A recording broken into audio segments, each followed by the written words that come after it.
하겠습니다. 김준일 뉴스톱 팩트체크 대표 계속 자리해주고 계시고요. 김광진 민주당 전 의원 나오셨습니다. 예, 안녕하십니까. 예. 최진봉 성공회대 교수님, 방금 YTN에서 이사 오셨습니다. 안녕하십니까. 모니터를 하고 계셨군요. 시청자 여러분들께서도 샵5400으로 다양한 의견 보내주시기 바라겠습니다. 야, 이거 참 국방부나 이 주제를 내가 하지 말자 그랬는데 국방부 주제하면 자꾸만 김광진 의원 불러야 되니까. 이거 하면은 정말 열받아요. 국방유산 막 쓰인 거 보면. 돈이 다른 비리는 뭐 몇십억 뭐 이러는데 이거는 뭐 최소 몇천억에서 몇 조 원 단위가 나와버리니까 참 허탈하게. 강바닥은 10조 단위예요. 예, 그렇죠. 강바닥은. 예. 참 이런 사람들을 대통령으로 뽑아놓고 있었으니 우리가 어찌 보면 우리가 잘못한 것 같아요. 지지자는 그에 맞는 수준에 맞는 정부를 가진다고 했는데 왜 우리 국민들을 또 벼랑을 비하해요? 그러니까 이제 저희가 문재인 정부를 가지지 않았습니까? 점점 좀 업그레이드되고 있다고 저는 생각합니다. 문자 폭탄 맞고 한번 잡아보고 싶어요. 그런데 요 문제 들어가기 전에 방금 사드에 대한 속보가 막 뜨기 시작했어요. 예.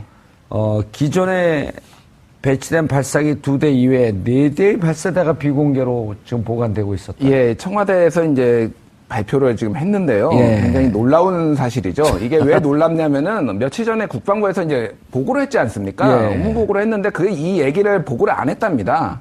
이제 사드 4기가 들어와 있다라는 걸. 그 보고를 안 한 상황에서 지금 이 뒤늦게 발견이 돼서 도대체 그러면 국방부는 뭘 준비하고 보고를 한 것인지 굉장히 의문점이 지금 제기되는 상황이고요. 이제 어쨌든 지금 아직 어떤 경위로 어떻게 들어왔는지는 좀 더 이제 상황을 지금 체크를 해봐야 되는 상황입니다. 예, 국방부도 있었고 5월 25일 날 국정기획자문위원회 업무 보고도 있었죠. 김광진 의원님. 말씀하셨던 게 그 자문위원회 업무 보고를 말씀하시는 것 같은데 그때도 5월 25일이요? 예, 그때도 바로 며칠 전이네요. 그렇죠, 바로 얼마 전입니다. 5일 전이네요. 예. 오호. 5일 전까지 안 가죠. 하여튼 그런데 예. 그때도 많은 위원들이 지금 성주에 와 있는 것 사드에 대해서 2개 외에 추가적인 것이 있느냐라고 한 질문을 했다고 하거든요. 근데 그때 국방부는 더 이상 다른 것은 없다라고 답변을 했다라고 지금 다시 브리핑을 하고 있는데 결론적으로는 추가적인 4기가 더 발견된 겁니다. 그런데 문제는 뭐냐면 이후에 조금 더 재확인들이 필요하겠습니다만 사실은 지금 이 4개가 발견된 거지 보고된 것이 아니지 않습니까? 그러면 이후에 다른 것들이 또 어느 정도까지가 도입되어 있는 것인지 우리가 더 이것을 발견해 나가야 되는 어떤 물품인 것인지 라고 하는 이 문제점들이 참 사람을 혼란스럽게 만들고 지금 배치되어 있는 곳에 있어서도 예를 들면 엑스밴드 레이더가 정상적으로 작동이 가능할 정도로 완제품이 와 있는 것인지 아니면 부속의 일부만 그냥 와 있는 상태인 것인지 이조차도 잘 알 수 없는 상태인데 사실은 지난번에 북한이 그 IRBM급 미사일을 쐈을 때 국방장관이 엑스밴드 레이더로 탐지를 했다라고 하는 것으로 전해 들었다라고 말을 했단 말입니다. 정확하게 우리가 정보보고를 득한 것도 아니고 그냥 그렇다고는 하더라라고 국회에 보고를 했는데 그렇다면 엑스밴드 레이더가 완제품으로 지금 다 있는 것인지 현실적으로는 와 있다고 하기가 모르는 거예요, 대통령이? 와 있다고 하기가 좀 어려운 이런 상황이어서 지난번에도 제가 이 프로에 나왔을 때 그날도 이 관련한 일이었는데 그때 뉴스 중에 하나가 청와대 안보실이 대통령에게 업무 보고를 제대로 인수인계해주지 않고 있다라고 하는 논쟁이 있었지 않습니까? 그 일들이 계속적으로 반복되고 있는 것이고 안보실장이 바뀐 이후에도 지금 정상적으로 이루어지지 않고 있는 것 같습니다. 김광진 안보실장이죠 지금? 안보실장은 이제 정의용 실장으로 바뀌었죠. 바뀌셨고요. 바뀌기 전에 이제 바로 직전에 보고하지 않았던 분이 김광진 안보실장. 근데 오늘 제가 다른 그 보도를 봤는데 교수님 충격적인 얘기를 들었어요. 정유라 씨가 내일 들어오잖아요. 내일 3시에. 그렇죠. 지금 이제 아직 출발 안 했겠네요. 내일 3시에 들어오는데 자기 아빠 누구죠? 정윤회. 정윤회가 형 아우한 사람은 딱 한 사람밖에 없었다. 그 누구냐? 그러니까 김광진 아저씨요. 그러니까 김광진 그때 당시 국방부 장관이었거든요. 그렇죠. 맞습니다. 정윤회 씨와 김광진 국방부 장관이 무척 가까운 사이였다라고 하는 게 오늘 확인된 거예요. 예. 그 무슨, 제가 진행하던 프로였군요. 이름이 생각이 안 나갖고 벼랑하네. 근데 그 얘기를 오늘 처음 했어요. 그 아주 특종이에요. 그러니까 우리가 이제까지 의혹을 갖고 있었던 게 사드 배치를 혹시 국정농단의 주역은 최순실이 했던 거 아니냐? 럭키드 마틴하고는 무슨 관계가 있었지? 그렇죠. 그다음에 로비스트 여자 있잖아요. 구속된 린다 김. 그분하고 최순실 씨하고 아주 절친이라고 하던데. 박근혜 전 대통령하고도. 그런데 김관진 이분이 지금 의혹의 인물이에요. 제가 보기에는. 초등학교 때 술래잡기 이런 걸 잘했나 봐요. 잘 숨기고. 아니, 그러니까 국방부 장관도 하고, 안보실장도 하고, 박근혜 정부에서 안보와 관련된 많은 일을 했던 사람 아니겠습니까? 탑에 있었던 거죠. 그렇죠. 그러면은 결국 많은 일에 연루돼 있을 가능성이 있고요. 지금 말씀하신 것처럼 최순실 박근혜 게이트에도 이 문제가 나오고 있지 않습니까? 지금 록히드 마틴하고 린다 김을 중심으로 해서 어떤 모종의 거래가 있었을 가능성에 대해서 계속 문제가 제기되고 있는데 실체가 드러나지 않은 상황이었어요. 그런데 지금 말씀하신 그 말을 들어보면 김관진과 정윤회가 가장 가까운 사이였다. 형동생하는 사이였다고 하면 정유라의 증언이에요. 그게. 그렇죠. 그렇다고 하면 그거는 충분히 연결고리를 만드는 가능성이 있다고 볼 수 있는 거죠. 그래서 이제 문재인 정부가 좀 더 적극적으로 이 문제를 파헤쳐서 비리를 완전 발본색원해야 됩니다. 이런 식으로 지금 김광진 전 의원도 말씀하셨지만 대통령한테 보고도 제대로 안 하는 이런 국방부 장관이 세상에 어디 있습니까, 이거? 아니 이게 파면을 당장 시켜야 되는데 지금 국방부 장관이 없어가지고 파면을 못 시키고 있는데 이런 식으로 하면 안 되는 거죠. 대통령한테 보고를 안 하는 장관이 무슨 참모입니까, 그런 사람이? 얼른 파면시키고 김광진 의원을 장관으로 보냈으면 좋겠어요. 김관진 실장이 더 정확히는 김광진이네 여기는. 김관진에서 니은 다음에 이응 맞네. 김관진에서 김광진으로. 더 정확히는 MB 시절부터도 국방장관 하던 아주 분이거든요. 최장수아니에요. 국방장관을 MB 시절부터 하다가 지금 박근혜 정부는 4년을 풀로 장관과 안보실장을 하고 또 지금 지금 이제 물러났네요. 그 문재인 정부 시절까지도 안보실장을 또 했던 거 아니겠습니까? 그렇죠. 그러니까 정말 장수를 한 거죠. 그리고 그 안에 여러 가지 일들이 본인이 안에서 어떻게 벌어지는지 모르고 사실은 이런 문제뿐만 아니라 인사 문제와 관련해서도 김관진 라인 때문에 말들이 많았거든요. 그런 것들도 이제 하나하나 다 밝혀질 거라고 생각합니다. 국방위에 계실 때 계속 만났을 거 아니에요, 김관진. 만났죠. 국방부 장관을. 그런데 이걸 어떻게 대통령한테 보고를 하지 않고 우습게 본 거 아니에요? 지금 새로 출범한 정권을? 그런 면도 없지 않아 있다고 봐요, 저는. 아니, 국정기획자문위원회가 지금 인수위를 대신하고 있는 기관 아니겠습니까? 그렇죠. 그러면 정권 인수하는 과정에서 비밀이 있으면 안 되는 것이고요. 만약에 하나라도 누락시키면 그거는 문제가 심각한 거죠. 새로 들어온 정부가 업무를 잘 인계를 받아서 일을 처리해 나가야 되는데 제대로 얘기를 안 해줬다고 하면 인수 인계를 제대로 안 하겠다는 거 아니겠습니까? 본인들의 비리나 잘못된 부분들을 숨기겠다는 것이고. 또 한 가지 이게 사드 문제 같은 경우에는 아주 민감한 사안 아니에요? 지금 환경 영향평가도 안 한 상태에서 그냥 알박기로 갖다 놓고 또 국민들이 반발하고 반대하는 사람도 많이 있음에도 불구하고 어쩔 수 없이 지금 받아들여야 되는 상황으로 몰고 가는 상황이기 때문에 이렇게 합의되지 않고 또 실제 국민들한테 알리지 않은 상황에서 몰래 들어왔다고 하면 이건 더 큰 문제가 생길 수밖에 없는 것이고 더 문제가 되는 것은 국방부 장관이라는 사람이 새로 임명된 대통령에게 이런 보고를 안 했다고 하는 것은 그거는 정말 국기문란 사건이라고밖에 볼 수 없는 것이죠. 김광진 의원님, 이게 진짜 우리가 웃으면서 얘기할 일이 아니고, 지난해 2월 9일인가 2월 10일 날 이제 개성공단을 닫았잖아요. 개성공단 닫을 때부터, 그러니까 1월에 북한이 그 5차 핵실험인가요? 5차 핵실험 하고 나면서부터, 급격하게 가서 이제 2월에 개성공단을 닫고, 7월 8일 날 사드 배치했단 말이에요. 이 전체에 대해서 국정조사를 해야 되지 않나요? 그럴 것 같습니다. 그 흐름 과정이 과연 정상적이었느냐. 최근에 국정농단 사건에서도 몇몇 드러나긴 했습니다만, 최순실이 박근혜 전 대통령을 통해서 통일 대통령이 되면, 다음 대통령을 더 할 수도 있다라고 하는 이야기들도 막 주고받았다고 하는 거 아니겠습니까? 그러는 과정에서 실제적으로 이게 정상적으로 남북 관계가 이루어진 것인지 아니면 특정한 누군가의 의도에 의해서 국정이라고 하는 것이 이렇게 총체로 흐트러졌는지 또 하나는 그게 단순한 의도를 넘어서서 이권 관계가 주고받는 어떤 사항이 있었다면 범법 사항이기 때문에 더 조사를 해야 된다고 생각합니다. 최 교수님, 그리고 그것도 지금 조사가 안 되고 있는 거예요. 트럼프는 지난해 12월에 문서로 보냈다는 거거든요. 사드 배치 비용 1조 10억 불 내라. 당신들이 내라. 그것도 가리고 있었던 거 아니에요? 그렇죠. 그 사드의 조속한 배치 때문에 덮고 있었다. 예. 그것도 그 김관진이가 덮고 있었던 거거든요. 그렇죠.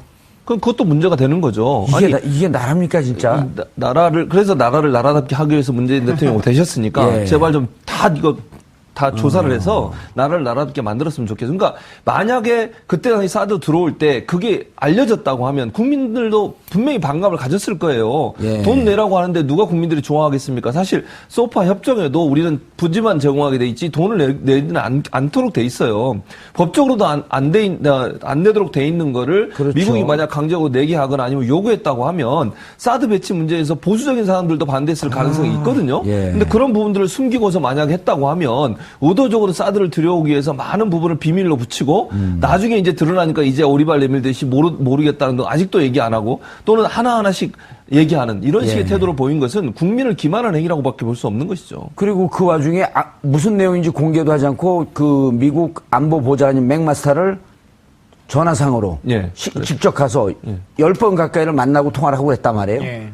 3번 정도를 가고 예. 5번 정도의 통화가 그렇죠. 있었던 그러니까 10번 걸로. 가까이 되는 거죠. 예, 그래서 실제로 국내에서 여러 가지 이견들이 있거나 아니 문제가 발생할 때는 꼭 전화를 해서 아무런 문제가 없는 것처럼 정치적으로 활용을 했거든요. 미국도 입장이 그렇지 않다라고 했는데 실제로 미국의 대통령도 여러 가지 이야기를 하고 있고 또 어찌 보면 직접적으로 사드 비용 1조라고 하는 것을 말하지 않더라도 말씀하셨던 우리 소파의 규정상에 보면 한미 간에 운영하는 그 방위비 분담금이라고 예. 하는 항목 안에 여러 가지 뭐 인건비도 있습니다만 연합자산 운영비라고 하는 것이 항목이 따로 있습니다. 예. 그래서 한미 간에 같이 활용할 수 있는 자산에 대한 유지 비용들요. 근데 이런 건 당연히 새로운 기체가 들어오면 비용이 증가할 수밖에 없는 것이거든요. 근데 그 증가분이 어느 정도이다라고 하는 것을 국민들께 알려드려야 되는데 예. 그걸 계속적으로 증가하지 않을 거다. 그냥 우리를 믿어달라라고 하는 얘기만 반복해 왔던 거죠. 그리고 시간 지나면 그게 거짓말로 판명이 되고. 그렇죠. 그리고는 은근슬쩍 그냥 한 2년 후에나 올라가면 이건 꼭 사드 때문에 올라가는 건 아니고 자연적으로 그냥 올라가고 있는 거다라고 그냥 넘어가려고 하는 거죠. 알겠습니다. 이 사드 문제 이게 도대체 대통령까지도 이쯤 되면 속였다 이렇게 볼 수 있는 거 아닌가요? 뭐 보고하지 않았다라고 하는 건데. 예, 이게 그게 고의든 고의가 아니든 뭐 속인 거는 거의 뭐 그렇죠. 확실한 사실이고요. 이제 검찰 쪽에 모든 핵심의 의혹에 이제 우병우가 있다면은 예. 사정기관 쪽이나 검찰, 국방 쪽에는 사실상 이제 김관진 전 안보실장이 왜냐면은 그 F-35 들여올 때 당시 국방부 장관이었는데 예. 국회에 나와서 정무적 판단을 했다 하는 식으로 이제 두루뭉술하게 넘어간 그 문제도 있고 이게 지금 핵심 그렇죠. 굉장히 큰 방산 비리 중에 하나지 않습니까? 업체를 받는. 선정하는 과정 속에서 예, 예. 임의로 탈락한 데를 나중에 뭐 선정하고 그랬었잖아요. 예, 그렇습니다. 예. 그래서 이제 미국의 로키드 마틴. 근데 로키드 마틴을 주목해야 될 이유가 지금 다 로키드 마틴에 걸려있어요. 사드도 로키드 마틴이고 F-35도 로키드 마틴이고 지금 그래서 박근혜 정권 시절에는 모든 무기가 거의 다 로키드 마틴사로 교체가 됐다는 거 아니에요? 예, 예. 그 전에는 이제 보잉 쪽이 주로 이제 많이 그 무기 구매처였는데 로키드 마틴이 이제 급 부상을 했고요. 예. 그래서 뭐 12조 원 정도가 지금 뭐 정확한 건 아닙니다만 언론 보도에 따르면 한 12조 원 정도가 이제 로키드 마틴 왜냐면 쪽으로 그걸 다 공개하지 않으니까. 예. 흘러가는 걸로 이제 나와 있고요. 그 핵심적인 의혹의 중심에 지금 김관진 전 국방부 장관이자 청와대 안보실장이 지금 있는 겁니다. KF-X 때문에 2천억을 날릴 처지에 있다. 이건 무슨 기사입니까?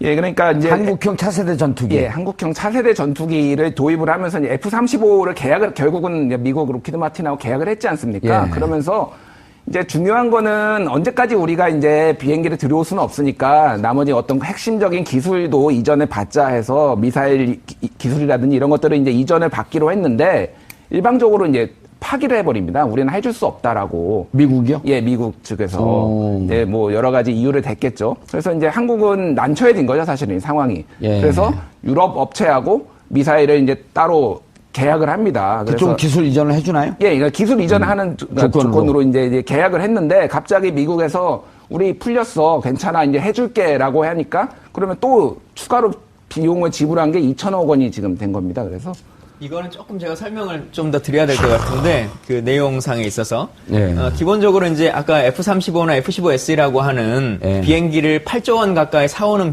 사업을 8조 원이요? 예, 정확히는 이제 7조 4천억인데요. 네. 그 사업을 FX 사업이라고 합니다. 아하, 비행기 사오는 사업을. 비행기를 사오는 사업. 예. 사오는 것은 FX 사업이라고 하고, 그다음 KFX 사업은 언제까지 사오기만 할 거냐. 그러니까 우리도 장기적으로는 좀 개발하자라고 하는 게 KFX 사업. 한국형. FX는 그냥 비행기를 구매해서 들여오는 외국과 거고. 그대로 사오는 거고요. 그리고 KFX는 FX 사오는 것에 기술 이전을 받았고 한국형으로 만들겠다. 예. 근데 이 기종을 선정할 때 FX 비행기를 선정해 올 때 지금 지난번 같은 경우 우리가 F-35, F-15S, 유로파이터 세 개의 기종을 가지고 고르고 있었던 거지 천천히 얘기했어요. 않습니까? 잘 못 알아듣겠어요. F-35, F-15SE 그리고 유로파이터라고 하는 세 개의 기종 중에서 골라보자라고 하다가 쉽게 말하면 입찰이 이제 들어오고 있었던 비딩을 붙인 거예요. 이제. 중이었는데 이렇게 금액이 큰 경우에는 이 꼭 FX뿐만 아니라 대부분의 이 무기 거래에 있어서는 절충 교역이라고 하는 항목이 있습니다. 뭐냐면 비용을 깎아주거나 어떻게 하는 것은 어렵다 현실적으로. 대신 8조 원어치 무기를 사면 우리는 한 1조 원 정도의 가치가 있는 이 기술을 이전해 줄게. 아니면 어떤 회사는 우리는 한 2조 원 정도의 가치가 있는 것을 이전해 줄게. 라고 하는 이제. 그걸 뭐라 그래요? 절충 교역이라고 하는. 절충 교역. 기술 이전 교육과, 기술 이전과 관련한 교역을 협상을 하도록 되어 있는데. 아하. 그래서 사실은 F-15SE 같은 경우가 절충 교역으로 한 2조 원 가까운 비용을 주겠다라고 했고, 지금 문제가 되고 있는 에이서 레이더라고 하는 레이더 핵심 기술이라고 흔히 말하는 그 기술도 이전할 수 있다라고 하는 주장을 펴왔었거든요. 근데 지금 그 이중 계약이 이루어진 이유는 뭐냐면 아까 이제 그 정무적 판단 이 말씀을 하셨는데 원래는 우리가 F-15SE라고 하는 걸로 구입하려고 거의 결정을 했습니다. 이건 어디사 거예요? 보잉사 겁니다. 보잉사. F-15SE는 보잉사 거. F-35는 로켓 마틴 사 거. 로켓 마틴 사 거. 그리고 유로파이터는 유럽 에어비스라고 하는 유럽 비행기인데요. 에어비스? 에어비스. 유럽 에어비스라고 하는 거죠. 그래서 F-15SE라고 하려고 했는데 뭐 갑자기 어쨌든 F-35로 바뀌게 된 거 아니겠습니까? 그러면서 왜 바뀌었냐 그러니까 정무적 판단이다.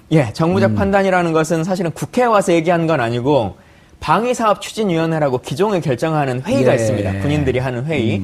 거기서 뜨네요. 저 도표가. 우리 PD가 훌륭한 것 같아요. 회의 중에 당시의 국방장관, 방추위의 위원장이거든요. 방추위 위원장이 이건 정무적으로 판단하겠다라고 해서 F-35를 수의 계약을 하게 됩니다. 최종적으로. 저기 나와 있는 아저씨가 김관진 아저씨예요? 그러니 아저씨 왜 그러셨어요? 요는 이겁니다.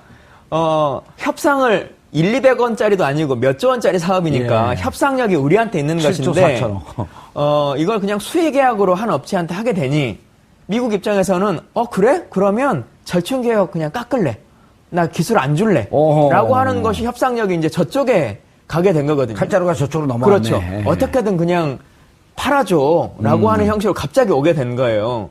그러다 보니 원래 우리가 예상해 왔었던 뭐 에이서 레이더라든가 여러 가지 지금 문제가 되고 있는 이 미사일 장치라든가 이런 것들이 다 빠져버리게 된 거죠. 근데 이게 없으면 우리가 개발하고 있는 KFX라고 하는 것이 잘 안 될 것 같으니까 국방부는 울며 겨자 먹기로 이중 계약을 하게 된 거죠. 그 기술만이라도 돈 주고 다른 데 사오려고. 유럽에서?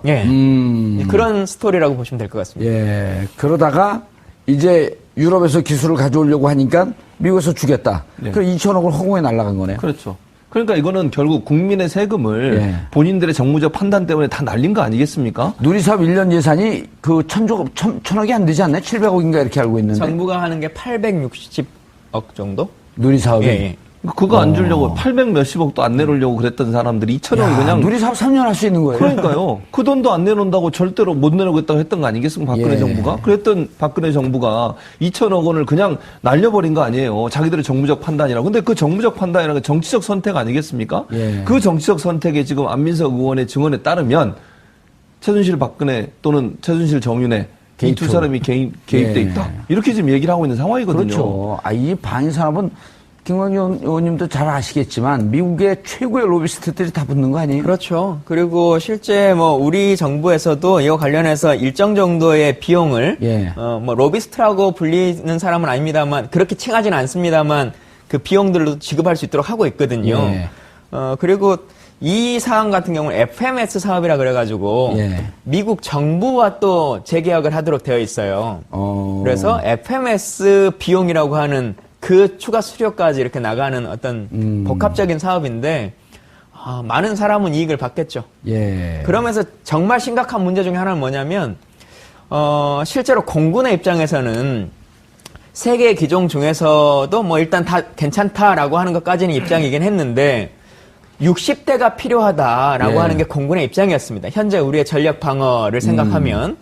근데 갑자기 돈이 너무 비싼 걸 사다 보니까 물론 F-35가 좀 좋은 비행기긴 합니다. 근데 우리도 아무리 에쿠스가 좋은 자동차라는 건 알지만 예. 돈이 없으면 에쿠스 60대를 살 수 있는 돈이 없으면 그랜저 60대를 사야 되는 거 아니겠습니까? 예. 근데 결론적으로는 60대가 필요하다고 하는데 에쿠스 40대로 바꿔버린 거거든요. 그래서 너무 비싸지니까. 예, 비싸지니까 금액은 그대로 줘야 될 것 같고 그만큼은 우리가 돈이 없고 그러니 결국은 공군이 지난 10년간 요구해 왔었던 60대라고 하는 것을 그래서 그 60대로 그동안 10년간 입찰을 해온 거거든요. 예. 다른 업체도 예를 들면 40대로만 입찰을 하라 그랬으면 이것보다 훨씬 더 좋은 조건으로 했을 겁니다. 근데 갑자기 최종적인 결정을 한 이후에 40대로 다운을 시켜버리니까 말도 안 되는 입찰을 하게 만든 거죠. 그러니까 아까 말씀드렸던 F-15SE는 60대로 살 수가 있는데 예. 그 F-35는 40대밖에 못 사고. 그렇죠. 근데 양 비행기의 성능이 좀 많이 차이가 나요? 둘이 싸우면 누가 이겨요? 둘이 싸우면 F-35가 이길 수 있을 겁니다. 근데 비행기라고 하는 것이 1대1로만 싸우는 무기는 아니기 때문에 그렇죠. 그렇게 성능 비교를 하기엔 조금 어렵고. 그럼 다시 F-35 40대하고 F-15SE 60대하고 싸우면 누가 이겨요? 뭐 근데 그것도 단순하게 계산할 수는 없습니다. 단순하게 계산할 수 없습니다만 일단 기본적으로는 60대가 이기지 않아요? 대수가 필요하거든요. 예, 우리 공중전력이라고 하는 걸 유지하기 위해서 대수라고 하는 것이 필요하고 사실은 북한의 상대 전력이라고 하는 것이 우리처럼 말씀하신 것처럼 F-15, F-35가 싸우는 거면 40대와 60대가 참 어려운 비율일 겁니다. 예. 근데 북한의 비행기라고 하는 것이 전투기라고 하는 것이 미국이 뭐 이런 수준인데 그러니까 재래식 완전히 옛날 거 아니에요? 그렇죠. 지금 예. 실제로 83년 이후에는 비행기를 도입한 적이 없다는 거 아닙니까? 북한의 공식 발표로. 비행기 대신에 미사일을 도입했잖아요. 그렇죠. 그래서 그 비행기의 제공권이라고 하는 걸 생각해 보면 개수라고 하는 것이 훨씬 더 중요해서 우리의 ROC라고 하는 군사 요구도라고 하는 것에 분명히 60대라고 하는 것이 명시되어 있습니다. 입찰 기준에.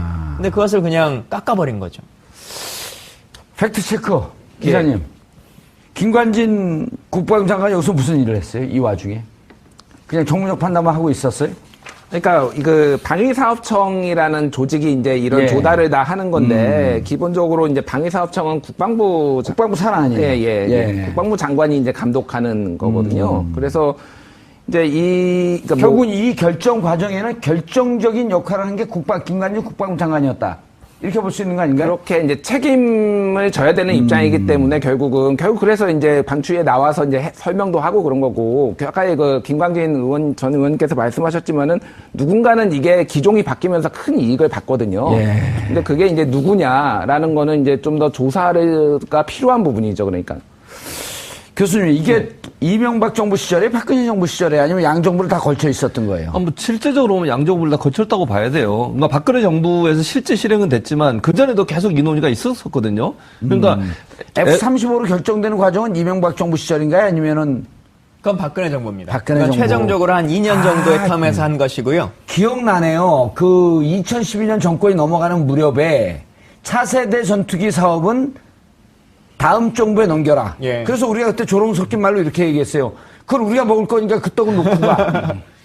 그런 얘기 했었잖아요. 예. 실제로 중장기적으로 우리가 계획을 잡아야 된다라고 했던 것은 지금부터 한 10년 정도 가까운 시간이고요. 그러니까 말씀하신 것처럼 참여정부의 거의 마지막 시절에 우리도 이제는 중장기 소요가 필요하다라고 하는 것을 결정을 내려놓은 것이고, 예. 아시는 것처럼 국방은 중장기 계획상 10년 정도의 터울로 계획을 잡습니다. 그렇게 잡아놓은 것이고, 한 6년, 7년에 걸쳐서 우리의 방추위와 ADD와 뭐 카이다나 이런 모든 국가기관들이 예. 여러 업체들과 논의하고 우리의 ROC를 만들어서 최종적으로는 3개의 기종 중에서 선택하자라고 하는 걸로 결정한 거거든요. 예. 그것을 한 2년간 시험평가를 해왔던 거죠. 그 2년간이 이제 박근혜 정부의 마지막 기간에 걸쳐 있었던 것입니다. 교수님, 이것도, 이거 어디까지 조사를 해야 될지. 뭐 다 해야죠. 조사를 다 해야 한다고 저는 생각을 하고요. 예. 사실은 그러니까 이게 MB 정부에서도 문제가 있었는데 보니까 흥미로운 게 이제 그 로비스터 린다 김과 정윤회가 만났고 또 최순실도 로키드 마틴사 회장도 만났다. 그렇죠. 이런 보도들이 연이어서 나오고 있거든요. 그렇죠. 그리고 또 실력자라고 얘기하는 이름은 밝히지 않았지만 그 사람은 로키드 마틴사가 미국에서 거주하는 동안 거주비를 다 댔다. 이런 얘기까지 지금 나오고 있는 상황이에요. 그런 상황이라고 하면 사실은 로키드 마틴사에서는 한국의 실세 정치인이든 아니면 국방 관계자든 그 사람을 지속적으로 관리했을 가능성이 있다고 보는 거죠. 지금 박근혜 정부 들어가지고 그전에는 보잉사에서 주로 아까 김준희 기자도 얘기하셨지만 보잉사의 제품들을 주로 수입을 했었어요. 그런데 갑자기 박근혜 정부 들고 들어나서 갑자기 바뀌어가지고 이 로키드 마틴사가 거의 수조 원의 사업을 따내는 상황이 나오거든요. 근데 저 주진우 기자하고 안민석 의원은 좀 신뢰성이 떨어지는. 그렇습니까? 네? 신뢰성이 떨어지는가요? TBS 라디오, 그렇죠. TV에서는 우리가 안 부르죠. 신뢰성이 없는 분들은 잘 안 부르거든요. 저 증언이 사실이라고 하면 사실은 끊임없이 로키드 마틴사는 한국을 향해서 로비를 했다고 볼 수 있겠고 거기에 정윤회 최순실이 개입될 가능성을 충분히 우리가 생각해 볼 수 있는 것이고 그렇다고 하면 결국 사드의 도입도 결국은 최순실과 연관되어 있는 게 아닌가 하는 그런 우려가 지금 나오고 있는 상황이에요. 린다 김을 만날 수 있는 유일한 사람이 저거든요. 아, 그렇습니까? 예. 그럼 직접 물어보시면 어떻게 지금 교도소에 있잖아요. 그렇죠. 어디 교도소에 있는 줄 아세요? 모릅니다. 홍성교도소요. 제가 살던 그곳. 거기. 그래서 만나서 직접 물어보도 좋을 것 같은데. 아니, 제가 이제 면회 못 가고 또 이제 그 교도관들을 통해야죠. 그렇군요. 또 교도관들 다 또 제 보좌관이 돼 있으니까. 야, 이게 터진 큰 건이네요, 이게. 그럴 겁니다. 지금 사실은 이 외에도 대중적으로 알려지지 않은 많은 사업들이 있는데, 예를 들면, 로키드 마틴사의 지금 사드라든가 아니면 이 F-35 같은 경우는 대중적으로 알려졌습니다만, TX 사업이라고 하는 비행기 사업이 또 있습니다. 이것도 한 8조 원 가까운 예산이 관여되는 것인데, 그 박근혜 사건에서 이렇게 쭉 되짚어보면, 국정농단 사건에서요, 최순실이 뭔가에서 이권이 필요한 사업에는 꼭 대통령을 보내서 그 행사에 축사나 뭐나 행사를 하도록 만들지 않습니까?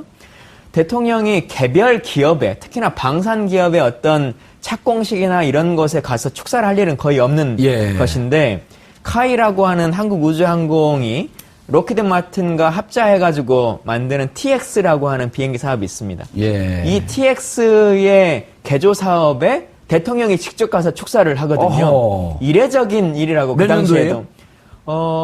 제가 나오기 전에 2015년 이 정도 선일 겁니다.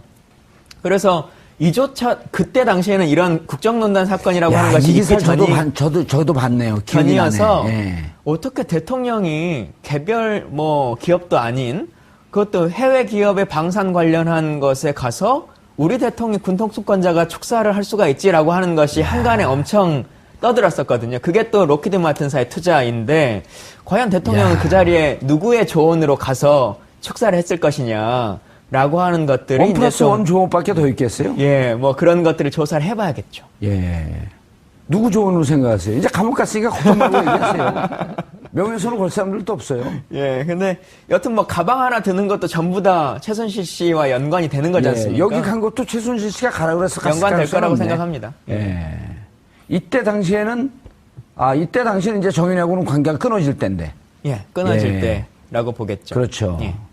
근데 사실은 로키드 마틴사의 연결고리는 사실 많은 사람들이 최순실보다는 정윤회 쪽이라고 많이들 생각하고 있었거든요. 국방부 쪽에 있는 사람들의 이야기들은. 근데 이건 어떻게 연결되는지는 더 연결고리를 더 여러 가지로 찾아봐야 될 것 같습니다. 그리고 사실은 이게 문화예산이나 이런 것과는 단위 자체가 워낙 틀리기 때문에 로비를 하려고 하는 주체 측에서도 여러 쪽에서 이제 할 수 있는 거여서 선이 닿을 수 있는 것은 모두 총동원하는 사업이어서요.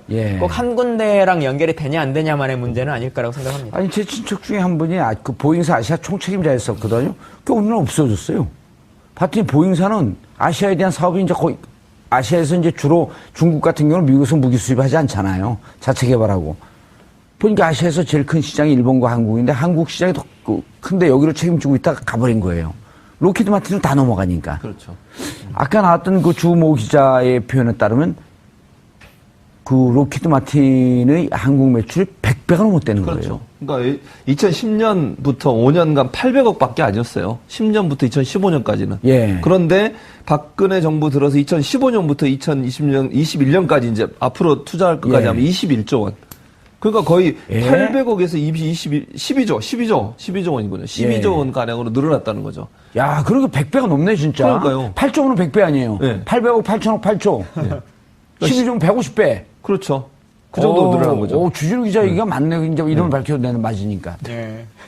150배. 그 정도로 올라간 거죠. 그게 21년까지 계약을 걸어놓은 게 이제 그렇고요. 박근혜 정부 4년으로 치면 9조 원 정도는 계약서에 서명을 해놓은 그래도 거죠.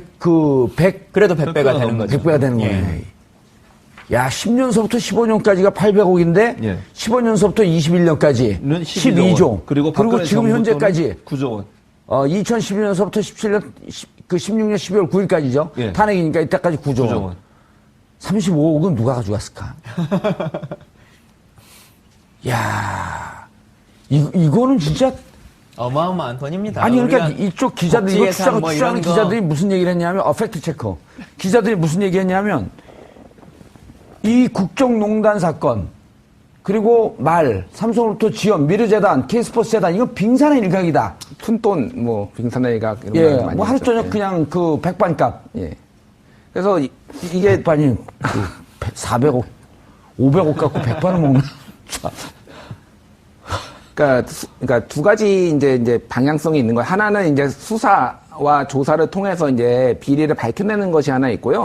하나는 만약에 이제 문제가 있으면 이거를 원점에서 재검토하는 방향도 좀 필요하다고 봅니다. 바로 잡아야죠. 예를 들면은 캐나다가 예전에 F-35를 도입을 하기로 했다가 정권이 교체되면서 그걸 원점에서 재검토한다고 발표를 했거든요. 이를테면은 그런 식으로 이게 문제가 있다 그러면은 어떤 이제 외교적으로 문제가 생기지 않는 선에서 적당한 선에서 좀 다시 협상을 하고 이런 시도들도 충분히 의미가 있다고 봅니다. 아니, 민간도 계약을 맺었다가 불리하거나 하게 되면 좀 손해를 감수하더라도 미래에 더 큰 손해를 막기 위해서 계약을 파기하잖아요. 트럼프 대통령도 한미 FTA가 불합리하다면서 다시 재협상을 요구하지 않습니까? 사실 국제관계란 거는 자국의 이익, 자국의 이익을 위해서 하는 거기 때문에 검토를 해봐야 됩니다. 그런 부분. 이거 당이든 정부에서 조사 들어가면 그것도 위원으로 들어갈 것 같아요. 지금 청와대에서 이와 관련한 TF를 구성하고 논의를 하겠다라고 오늘 발표를 하셨고. 그럼 들어오래요, 거기? 아직은 연락을 못 받았습니다. 그리고 청와대에 이번에 직제 개편을 하면서 예전에는 국방비서관 이렇게 불리워지는 자리였거든요. 비서관 안보실에 있는 자리가. 근데 아예 이름 자체를 국방개혁비서관으로 이름을 변경하셨어요. 청와대에서. 그래서 아마 여러 가지 점들이. 내정이 됐나요? 아직은 내정자가 없는 걸로 알고 있습니다. 연락을 기다리고 계세요? 국방개혁비서관. 그래서 그 상황들을 고려해 보자면 충분히 기존의 관행대로 해오는 시스템은 벗어날 것이다. 문민통제라고 하는 원칙과 우리가 전면적으로 이것을 재조사해야 된다라고 하는 인식은 대통령도 갖고 계시다고 생각합니다. 야, 저는 누구의 정책 이런 걸 찬반을 떠나서 이재명 시장이 이런 얘기를 한번 하더라고요. 막상 재정을 들어가 봤더니 거기도 전 시장들이 그냥 줄줄 구속된대. 성남도 도농복합지역이고 예산 많아갖고 무슨 얘기를 하냐면 우리나라가 돈이 적은 나라가 아니더라. 행정을 해봤더니 곳간에 도덕이 많더라. 쥐가 많더라. 그렇죠. 이 쥐. 아주 이 쥐. 다 잡아야죠. 잡는 나라에서. 아니, 그렇죠. 내가 정봉쥐가 아닙니다. 저는 정봉주. 쥐 하니까 또 한 분이 생각나는데, 어쨌든. 쥐한테 한 분이라 그래요? 아니, 생각이 난다고요. 한 분이 쥐 하면. 쥐 하면? 네. 어쨌든. 그런데, 제가 또 얘기하고 싶은 건 방산비리는 단순히 돈을 빼먹는 것도 절만 나쁘지만요. 이게 장병들한테 실제적으로 피해를 주는 일이고요. 아니, 생각해보세요. 그럼 국가 안보의 결정적인. 그렇죠. 국가 안보의 결정적인 문제잖아요. 아니, 이 윤활유도 최근에 그거 나왔잖아요. 윤활유를 쓸지 못하는 윤활유를 납품해가지고 다 항공기, 비행기 항공기, 비행기 같은 얘기군요.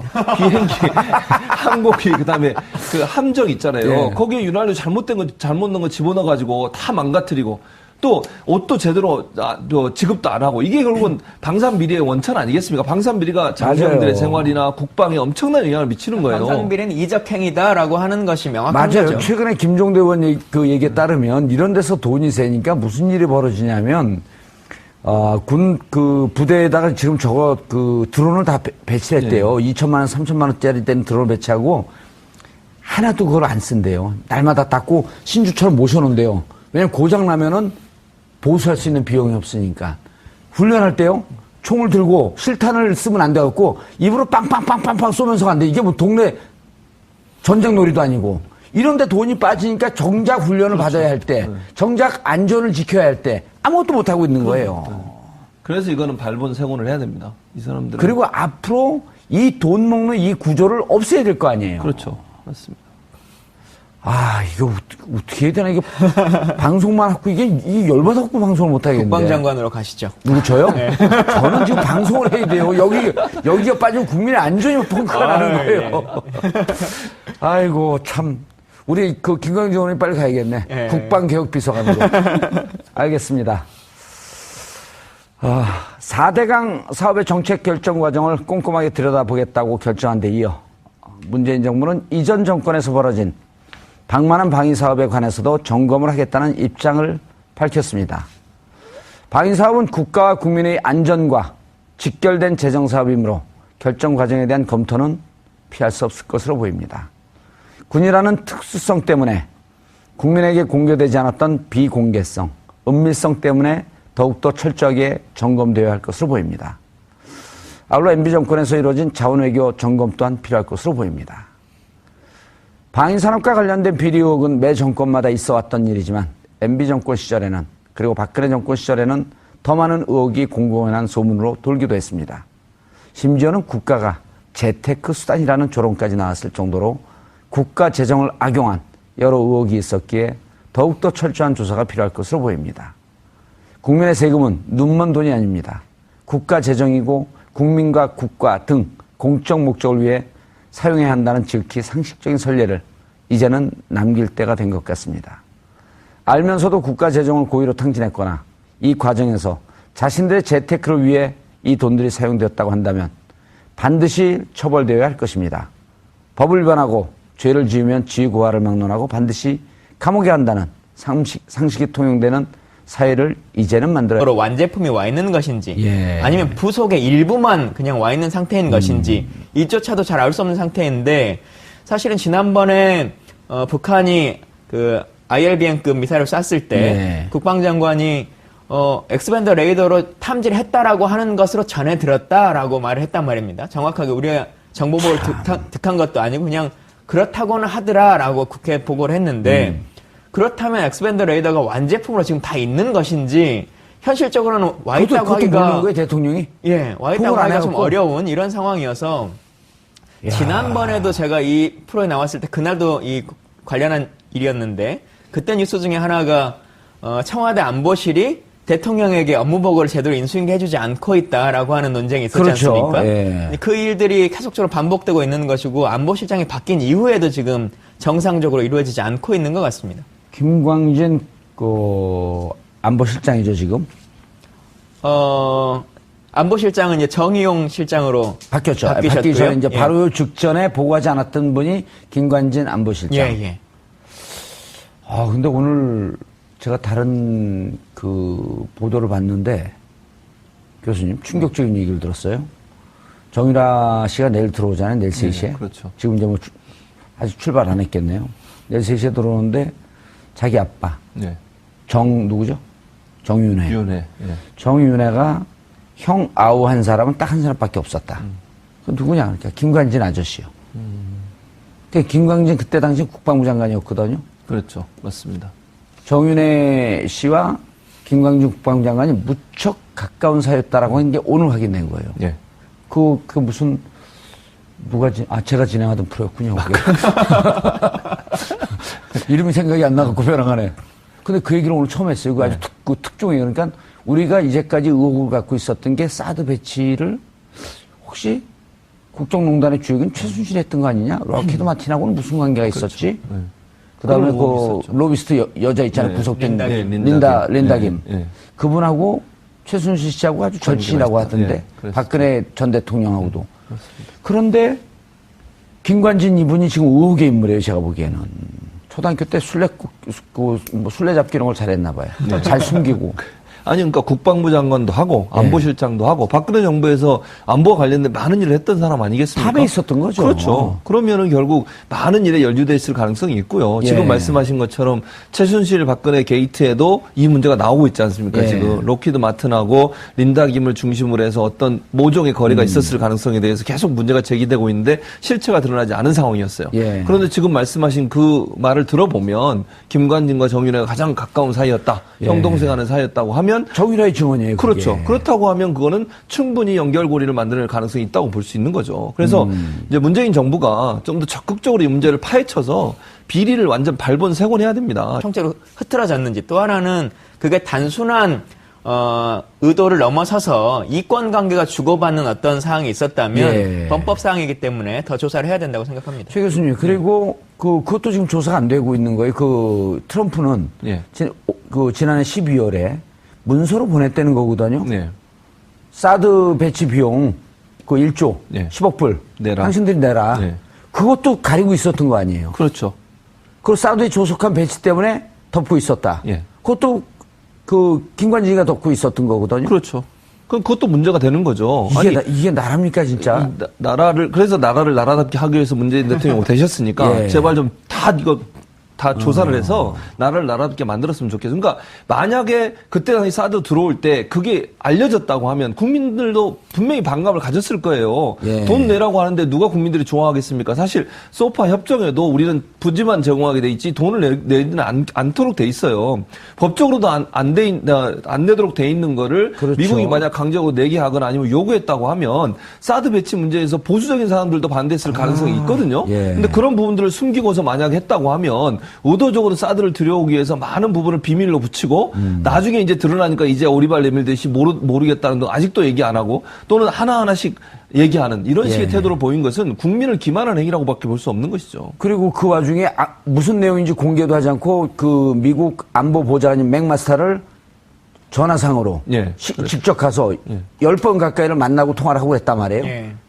3번 정도를 가고 5번 정도의 통화가 있었던 걸로. 10번 걸로. 가까이 되는 거죠. 그래서 실제로 국내에서 여러 가지 이견들이 있거나 아니 문제가 발생할 때는 꼭 전화를 해서 아무런 문제가 없는 것처럼 정치적으로 활용을 했거든요. 미국도 입장이 그렇지 않다라고 했는데 실제로 미국의 대통령도 여러 가지 이야기를 하고 있고 또 어찌 보면 직접적으로 사드 비용 1조라고 하는 것을 말하지 않더라도 말씀하셨던 우리 소파의 규정상에 보면 한미 간에 운영하는 그 방위비 분담금이라고 하는 항목 안에 여러 가지 뭐 인건비도 있습니다만 연합자산 운영비라고 하는 것이 항목이 따로 있습니다. 그래서 한미 간에 같이 활용할 수 있는 자산에 대한 유지 비용들요. 근데 이런 건 당연히 새로운 기체가 들어오면 비용이 증가할 수밖에 없는 것이거든요. 근데 그 증가분이 어느 정도이다라고 하는 것을 국민들께 알려드려야 되는데 그걸 계속적으로 증가하지 않을 거다. 그냥 우리를 믿어달라라고 하는 얘기만 반복해 왔던 거죠. 그리고 시간 지나면 그게 거짓말로 판명이 되고. 그렇죠. 그리고는 은근슬쩍 그냥 한 2년 후에나 올라가면 이건 꼭 사드 때문에 올라가는 건 아니고 자연적으로 그냥 올라가고 있는 거다라고 그냥 넘어가려고 하는 거죠. 알겠습니다. 이 사드 문제 이게 도대체 대통령까지도 이쯤 되면 속였다 이렇게 볼 수 있는 거 아닌가요?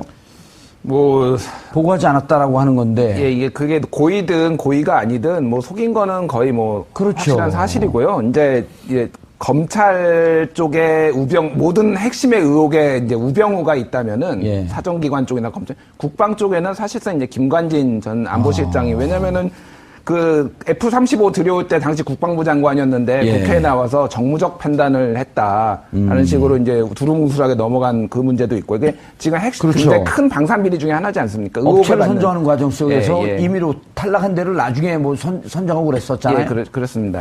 그래서 이제 미국의 로키드 마틴. 근데 로키드 마틴을 주목해야 될 이유가 지금 다 로키드 마틴에 걸려요. 사드도 로키드 마틴이고 F-35도 로키드 마틴이고 지금 그래서 박근혜 정권 시절에는 모든 무기가 거의 다 로키드 마틴사로 교체가 됐다는 거 아니에요? 그 전에는 이제 보잉 쪽이 주로 이제 많이 그 무기 구매처였는데 로키드 마틴이 이제 급 부상을 했고요. 그래서 12조 원 정도가 지금 정확한 건 아닙니다만 언론 보도에 따르면 한 12조 원 정도가 이제 로키드 마틴 쪽으로 그걸 다 공개하지 않으니까. 흘러가는 걸로 이제 나와 있고요. 그 핵심적인 의혹의 중심에 지금 김관진 전 국방부 장관이자 청와대 안보실장이 지금 있는 겁니다. KF-X 때문에 2천억을 날릴 처지에 있다. 이건 무슨 기사입니까?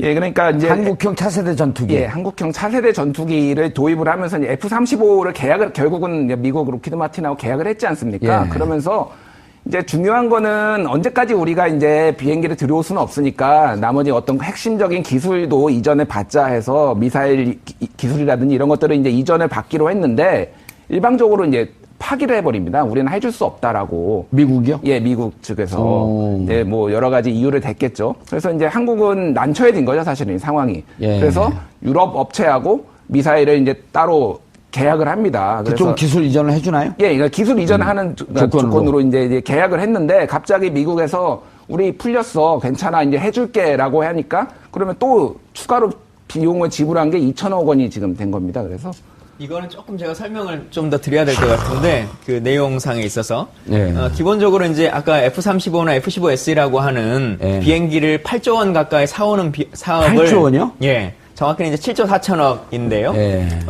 그 사업을 FX 사업이라고 합니다. 아하, 비행기 사오는 사업을. 비행기를 사오는 예. 사업. 예. 사오는 것은 FX 사업이라고 하고, 예. 그다음 KFX 사업은 언제까지 사오기만 할 거냐. 그러니까 우리도 장기적으로는 좀 개발하자라고 하는 게 KFX 사업. 한국형 FX는 그냥 비행기를 구매해서 들여오는 외국 걸 거고. 그대로 사오는 거고요. 그리고 KFX는 FX 사오는 것에 기술 이전을 받았고 한국형으로 만들겠다. 예. 근데 이 기종을 선정할 때 FX 비행기를 선정해 올 때 지금 지난번 같은 경우 우리가 F-35, F-15S, 유로파이터 이 세 개의 기종을 가지고 고르고 있었던 거지 천천히 얘기했어요. 않습니까? 잘 못 알아듣겠어요. F-35, 예. F-15SE 그리고 유로파이터라고 하는 세 개의 기종 중에서 골라보자라고 하다가 쉽게 말하면 입찰이 이제 들어오고 예, 있었던 비딩을 붙인 거예요. 예, 이제. 중이었는데 이렇게 금액이 큰 경우에는 이 꼭 FX뿐만 아니라 대부분의 이 무기 거래에 있어서는 절충 교역이라고 하는 항목이 있습니다. 뭐냐면 비용을 깎아주거나 어떻게 하는 것은 어렵다 현실적으로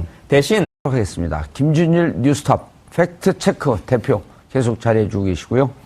김광진 민주당 전 의원 나오셨습니다. 예, 안녕하십니까. 예. 최진봉 성공회대 교수님, 방금 YTN에서 이사 오셨습니다. 안녕하십니까. 모니터를 하고 계셨군요. 시청자 여러분들께서도 샵5400으로 다양한 의견 보내주시기 바라겠습니다. 야, 이거 참 국방부나 이 주제를 내가 하지 말자 그랬는데 국방부 주제하면 자꾸만 김광진 의원 불러야 되니까. 이거 하면은 정말 열받아요. 국방유산 막 쓰인 거 보면. 돈이 다른 비리는 뭐 몇십억 뭐 이러는데 이거는 뭐 최소 몇천억에서 몇 조 원 단위가 나와버리니까 참 허탈하게. 강바닥은 10조 단위예요. 아, 예, 그렇죠. 강바닥은. 예. 참 이런 사람들을 대통령으로 뽑아놓고 있었으니 우리가 어찌 보면 우리가 잘못한 것 같아요. 지지자는 그에 맞는 수준에 맞는 정부를 가진다고 했는데 왜 우리 국민들을 또 벼랑을 비하해요? 그러니까 이제 저희가 문재인 정부를 가지지 않았습니까? 점점 좀 업그레이드되고 있다고 저는 생각합니다. 문자 폭탄 맞고 한번 잡아보고 싶어요. 그런데 요 문제 들어가기 전에 방금 사드에 대한 속보가 막 뜨기 시작했어요. 예. 기존에 배치된 발사기 2대 이외에 4대의 발사대가 비공개로 지금 보관되고 있었다. 예, 청와대에서 이제 발표를 지금 했는데요. 예. 굉장히 놀라운 사실이죠. 이게 왜 놀랍냐면은 며칠 전에 국방부에서 이제 보고를 했지 않습니까? 예. 업무 보고를 했는데 이 얘기를 보고를 안 했답니다. 이제 사드 4기가 들어와 있다라는 걸. 그 보고를 안 한 상황에서 지금 일이 뒤늦게 발견이 돼서 도대체 그러면 국방부는 뭘 준비하고 보고를 한 것인지 굉장히 의문점이 지금 제기되는 상황이고요.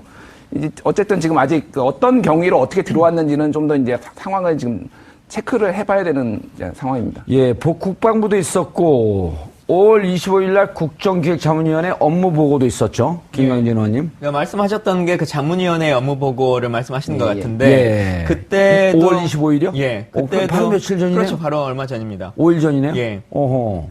5일 전까지 안 가죠. 하여튼 그런데 예. 그때도 많은 위원들이 지금 성주에 와 있는 것 사드에 대해서 2개 외에 추가적인 것이 있느냐라고 한 질문을 했다고 하거든요. 근데 그때 국방부는 더 이상 다른 것은 없다라고 답변을 했다라고 지금 다시 브리핑을 하고 있는데 결론적으로는 추가적인 내기가 더 발견된 겁니다.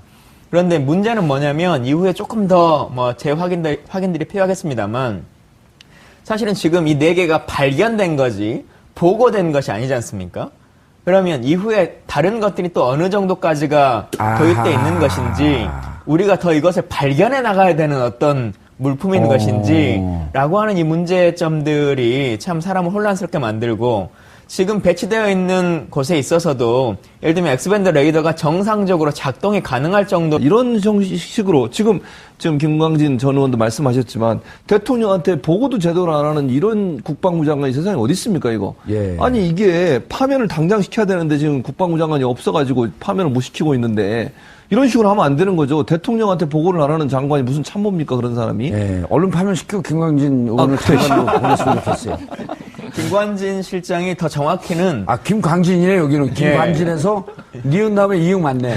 김관진에서 김광진으로. 더 정확히는 MB 시절부터도 국방장관 하던 아주 분이거든요. 최장수아니에요. 예, 국방장관을 MB 시절부터 하다가 지금 박근혜 정부는 4년을 풀로 장관과 안보실장을 하고 예. 또 지금 지금 이제 물러났네요. 예. 그 문재인 정부 시절까지도 안보실장을 또 했던 거 아니겠습니까? 그렇죠. 그러니까 정말 장수를 한 거죠. 예.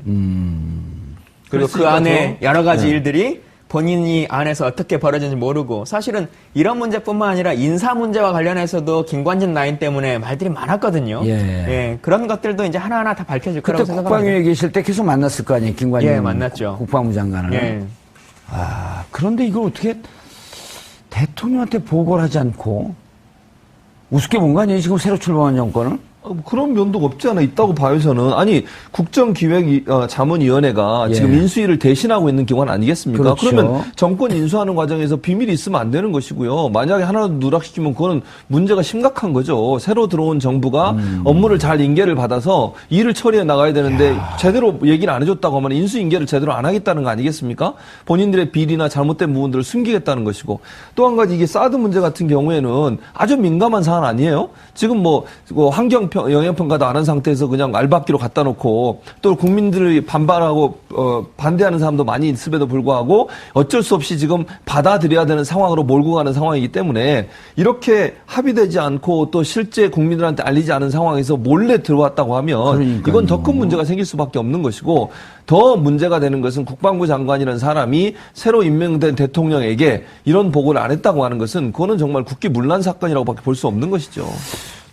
김광진 의원님, 예. 이게 진짜 우리가 웃으면서 얘기할 일이 아니고, 지난해 2월 9일인가 2월 10일 날 이제 개성공단을 닫았잖아요. 예. 개성공단 닫을 때부터, 그러니까 1월에 북한이 그 5차 핵실험인가요? 예. 5차 핵실험 하고 나면서부터, 급격하게 가서 이제 2월에 개성공단을 닫고, 7월 8일 날 사드 배치했단 말이에요. 예. 이 전체에 대해서 국정조사를 해야 되지 않나요? 그럴 것 같습니다. 그 흐름 과정이 과연 정상적이었느냐. 최근에 국정농단 사건에서도 몇몇 드러나긴 했습니다만, 최순실이 박근혜 전 대통령을 통해서 통일 대통령이 되면, 다음 대통령을 더 할 수도 있다라고 하는 이야기들도 막 주고받았다고 하는 거 아니겠습니까? 그러는 과정에서 실질적으로 이게 정상적으로 남북 관계가 이루어진 것인지, 아니면 특정한 누군가의 의도에 의해서 국정이라고 하는 것이 이렇게